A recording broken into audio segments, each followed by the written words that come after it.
Ассалаумағалейкум достар, назарларыңызда қазақ баласы арнасы. Ұлтымыздың тарихында ежелгі заманнан үзілмей келе жатқан бірден бір мейрам ол Наурыз мерекесі. Ал Құрбан айт пен Ораза айт қазақ даласына қасиетті дініміз исламның келуімен байланысты, яғни біздің діни мерекеміз қазақ даласында шамамен 8-9 ғасырлардан бастап өткізіле бастаған. Наурызға келсек, тарихи дерек бойынша 5000 жыл бұрын тойлана бастаған. Қалай пайда болғаны, неден бастау алғаны туралы неше түрлі аңыз бен деректер бар. Бірі патшаның тағымен байланыстырса, енді бірі табиғатпен байланыстырады. Анығы мерекенің шығу төркіні көне парсы, яғни қазіргі Иран топырағында пайда болған. Қазіргі парсы тілінде но жаңа, роуз күн, яғни жаңа күн, жаңа жылды, жылдың басталуын білдіріп, жаңа жыл ретінде тойланған. Осылай біздің ата-бабаларымыз сақ, ғұн, үйсін, көктүріктермен жалғасып бізге жеткен тарихи мерекеміз. 22 наурыз неге жылдың басы жаңа жыл ретінде тойланды? Себебі анық. Табиғаттағы жан біткеннің, өсімдік біткеннің бәрі көктеммен байланысты. 22 наурызда күн мен түн теңеліп, ертесі күн ұзара бастайды.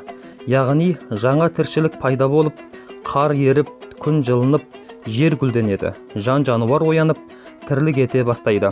Міне бұл нағыз жаңа жыл, жаңа күн еді. Сондықтан біздің ата-бабаларымыз өткен неше мың жылдықта осы 22 наурызды жаңа жыл ретінде тойлап келеді. Бұл мерекенің ерекшелігі ешқандай дінге қатысы болмауы, яғни шариғатымызға қайшы келетін тұсы болмаған соң да ата-бабаларымыз ислам келгеннен кейін де бұл мерекені жалғастыра берген. Наурыздың символы әрине Наурыз көже. Оның мағынасы жыл басынан жыл соңына дейін осындай тоқшылық, молшылық болсын деп, қыстан қалған ет пен ақты неше түрлі дән қосып, мол етіп көже дайындайды. Салтымызда бұл күні бұлақтың көзін ашу, ағаш отырғызу да бар. Атадан мал қалғанша тал қалсын деген осы шығар. Дегенмен бұл мерекенің бізден ажырап қалған кезі де болған. Ол әрине кеңес заманы. Ұлтты қорытуды басты мақсат еткен кеңес үкіметі қазақты қорғап тұрған ұлттық құндылықтарға шабуылдай бастайды.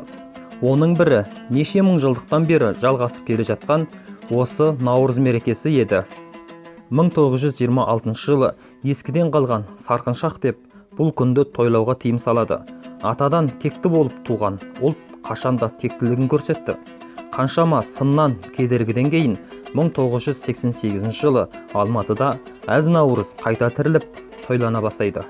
Тәуелсіздіктен кейін ауқымы кеңейе түсіп дами берді. 2010 жылы Біріккен ұлттар ұйымында 21 наурыз ресми халықаралық Наурыз күні етіп бекітіледі.